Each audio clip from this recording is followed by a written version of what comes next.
First thing I want to point out, which I think is obvious, but it may not be, and people may tend to forget this, but social media is obviously public, most of it, and it's permanent. Meaning the things that you do on social media create a footprint that does not go away.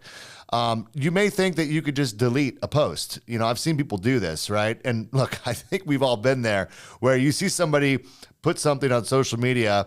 Maybe it was late on a Friday night or something, right? Who knows if they were in the right mind frame to be posting on social media, and you're like, oh my God, I cannot believe they said that. There's no way they're going to leave that up. Click, and we screenshot it.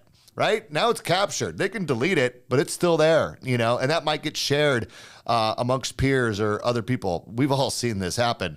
But not only that, you know, the things that we post, you know, they're on our wall, right? If you're on Facebook, if you're on Instagram, people can go back and find them, and it's more permanent than you think. And it's not just the posts that you make.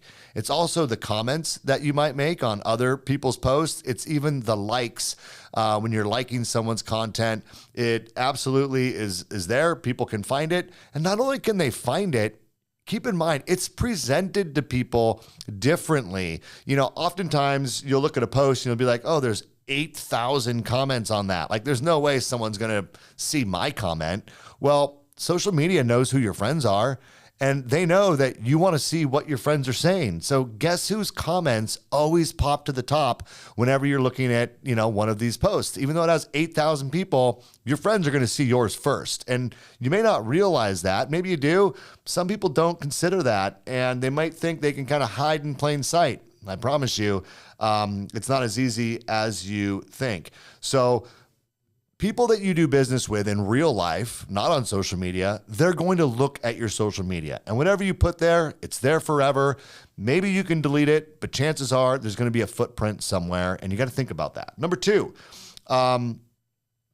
this is pretty obvious, but based on the activity that I see in people's social media feeds, I don't think they, you know, think that this is true. But polarizing content can alienate potential clients. Like, you think? But people oftentimes want to share their opinion. And look, I got to be honest with you. Like, this is America, right? This is a free country. Our First Amendment in the Constitution talks about our freedom of speech. And it's that important to the fabric of this country. However, just because you have the right to say something does not mean that it's the right thing to say. And with so many polarizing topics out there, it's much better from a business perspective to be neutral with your content that you're putting out on social media. Matter of fact, I think that it's the easiest thing to do and the safest thing to do is just not engage in any content that has the potential of being controversial. Not because you don't have an opinion, but because you have the I wouldn't even say possibility, the high likelihood that your opinion, although you're free to have it, is going to alienate a good percentage of your potential clients or referral partners. And I just think that people need to give this a little bit more thought when they're posting on social media.